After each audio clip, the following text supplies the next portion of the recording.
7th grade, I landed a paperboy's dream job, a paper route in a 14-story apartment building. No more rainy mornings for me.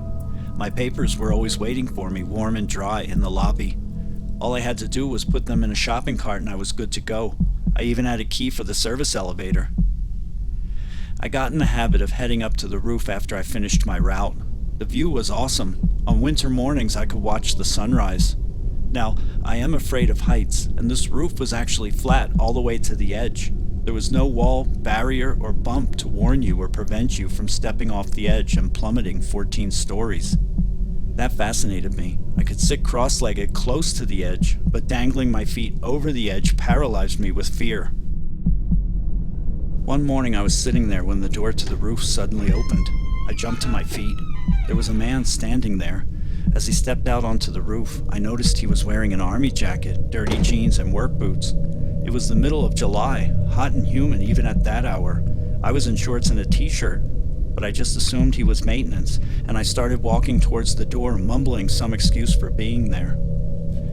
As I approached him, he peered around one side of the building that surrounded the door, and then the other, as if he was checking to see if we were alone. When I was about to pass him, he put his hand out and stopped me, nudging me backwards. I stepped back and waited for him to say something, but he just continued looking around. I was confused and explained, "I'm the paper boy, I have to finish my route." I took another step forward, but he pushed me back again, harder. Then he smiled and started dancing around like he was challenging me to get past him. I just stood there, so eventually he stopped moving and the smile left his face. Before I could think what to say next, he suddenly charged at me.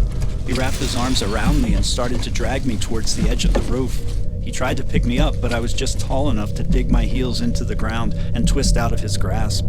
I rolled to my feet and started to run towards the door, but he sprinted ahead and cut me off. He started dancing around again with that stupid smile on his face.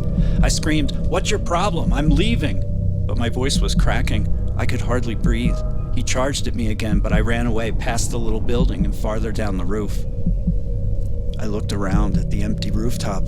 There was nowhere to go, just an infinite expanse of sky in every direction. We kind of squared off in the middle of the roof, and the next few minutes unfolded like a defensive lineman trying to sack a quarterback. He never said a word. He just methodically pursued me with his head down. I used the room I had to try to get past him, but I couldn't.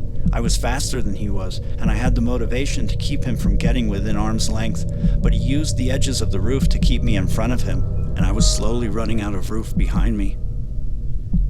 Eventually, I was backed into a corner. I started to alternate between whimpering, pleading, and screaming. I picked up a handful of the little rocks that covered the roof and threw them at him. But it was like being stalked by a grizzly bear. Nothing I said or did had any effect. The closer to the edge of the roof I got, the weaker my legs became, and the more the fight drained from my body. Finally, I had no choice but to charge him with the strength I had left. It was like hitting a brick wall. This time he grabbed me so tightly I could hardly breathe. He started dragging me to the edge again. Like the last time, my reaction was to get on the ground, go limp, drag my legs, dig in my heels. But this time, instead of trying to lift me up, he began to spin me, effectively keeping my legs off the ground. I screamed, and within a few spins, I was sure we were already airborne, already over the edge. Then he lost his balance, and I went flying. I crashed to the ground, inches from the edge of the roof. I sprang to my feet and ran. When I reached the door to the stairs, I took a quick look behind me, but the roof was empty. I shook, laughed, and cried my whole way home. My parents called the police. Days later, they came to the house.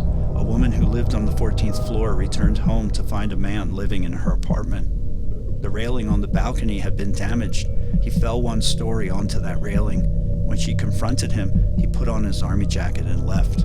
They never found him, and the door to the roof was locked after that.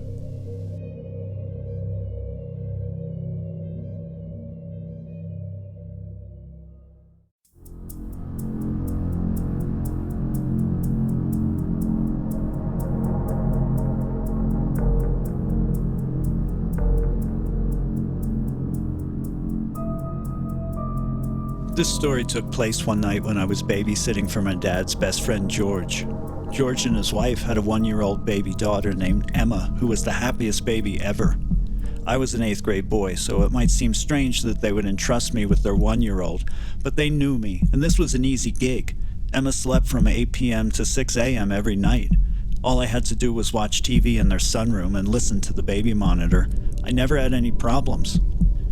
I was watching Memento on cable that night when I heard a man's voice on the monitor. He said clearly, "You shouldn't be here." I muted the TV and sat up. But now all I could hear on the monitor was Emma's breathing. After a few minutes, I thought I heard a door close somewhere upstairs, so I raced up the steps and into Emma's room.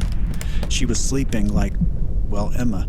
So I walked around for a while, checking under beds and in closets until I was comfortable there was no one up there. I closed Emma's door, then went back downstairs. I called my dad on my Motorola Razr, I remember. He said that those baby monitors pick up other frequencies sometimes and it was probably nothing. We hung up, but I couldn't let it go. It sounded like that voice was in the room talking to Emma. So I called my best friend Joe. Within 20 minutes, I heard a tap on the window in the sunroom, so I let him in. He had to climb out his bedroom window, he said. After I filled him in, we went back upstairs and looked around some more. It was a big old house with a weird floor plan, so I wasn't that surprised when Joe found a door that I didn't know about. The door was in a little room they were using as a walk-in closet. You had to move clothes to one side to see it. When we opened the door, there was a steep, narrow set of stairs leading up to the attic. There was no light switch, so we had to go back downstairs for a flashlight. I found one in the kitchen. Joe also grabbed a knife from the chopping block, and we went back upstairs. When we entered the walk-in closet, the door to the attic was closed. I said, "Did you close that?" Joe said he couldn't remember and opened the door. We both peeked inside. I shined the flashlight up the steps, and we could see a string near the top that led to a naked light bulb on the ceiling above. I went up first with the flashlight.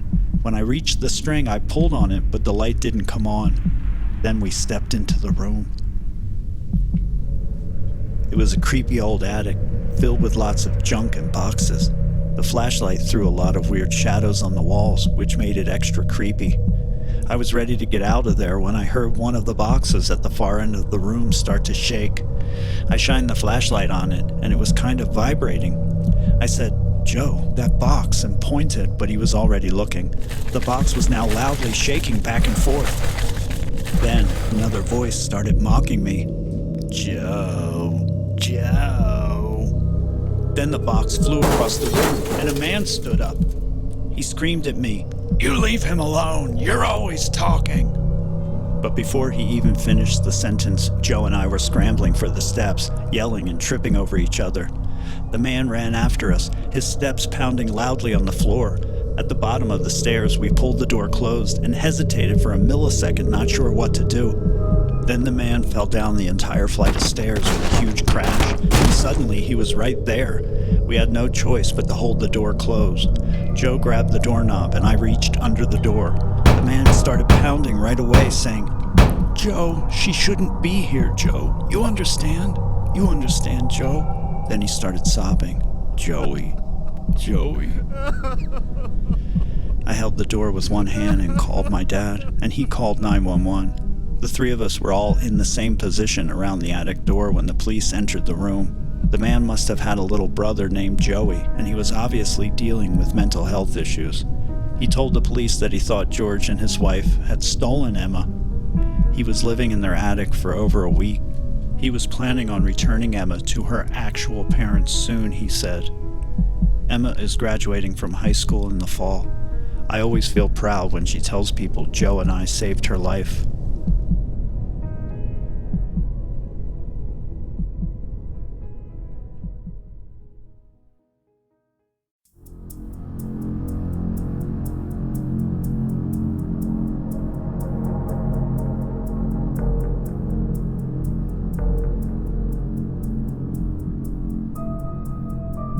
When I was 4 years old, the Catholic church down the street burned down.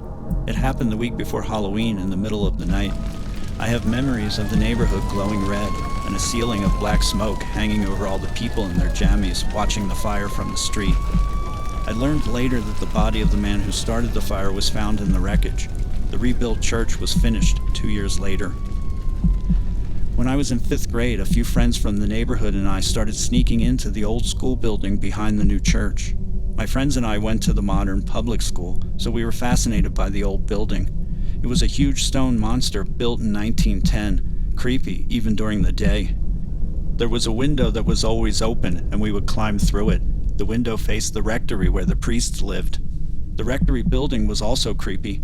I always wondered what the priests did in there at night. Did they pray, or were they watching The Love Boat and Fantasy Island on TV like everyone else? One night in July, my friend Marty and I crawled through the window sometime after dinner. It was still light out, but soon it would be dark. I guess it sounds wrong that we were climbing through a window like burglars, but it didn't seem like a big deal at the time. We never stole anything, we just liked to explore. The window was in a storage room behind a huge auditorium. At the other end of the auditorium was a stage, and we liked to explore the backstage area. There were ladders, catwalks, and props from school plays back there, so it was a paradise of fun for kids. But on that particular night, it was already getting too dark to see, so we walked up the stairs to the classrooms on the 2nd floor. There was a typical school hallway up there with windows that faced the church on one side, and lockers and classroom doors on the other. What was unique about the school's layout was the classrooms have windows that looked down into a big library area that sat in the center of the building. From a classroom on this side, you could see through the library and into the classrooms on the other side of the building. As we passed one of the open classroom doors, Marty pulled me back. He whispered that there was someone in one of the classrooms across the way. I peeked around the doorway, and I could see a light moving around over there. It looked like someone was walking around with a cigarette. I said, "Yeah, there's someone over there. Let's go." As soon as I said that, the light stopped moving. I didn't exactly whisper it, but there was no way someone all the way over there could have heard me. Still, I had the feeling that the person was now watching us. Then, the little light went out. We started to head back down the hallway to the stairs, but then we both stopped. There was now a light at the end of the hall in front of us, the same light. It flickered like a little candle flame. I cannot explain how strange and confusing it was, because there was no one there, just the light, about 3 feet above the ground. But something was there. We could both feel it. Neither one of us took a step closer. Then we heard someone coming up the stairs at the other end of the hallway behind us. We just looked at each other. We were trapped.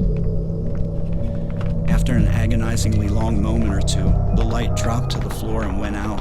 It was like whoever was standing there put it in their pocket. And just like that, we were free to go. We sprinted down the hall. Then the doors at the other end of the hall flew open, and I hesitated as an old man dressed in black stepped forward. He said, "Come here, young man. Stop!" But I ran. When I was in high school years later, one night I was walking my dog down Virginia Avenue past the old building when I saw the light again. While my dog sniffed everything in sight on the grass, the little light followed along in the windows above us. Sometimes I could see it plain as day in the window. Other times I could see its orange glow further back in the room, making strange shadows on the walls. What's embarrassing is that it isn't that scary, just a little disembodied light, but it still gives me chills thinking about it. Marty always said it was the ghost of the man who burned down the church. The word is that the church was burned down by a man who was abused by a priest when he was a boy. I don't know if that's true, or just a rumor related to all the scandals, but who knows, maybe something would have happened to us that night, if not for that light.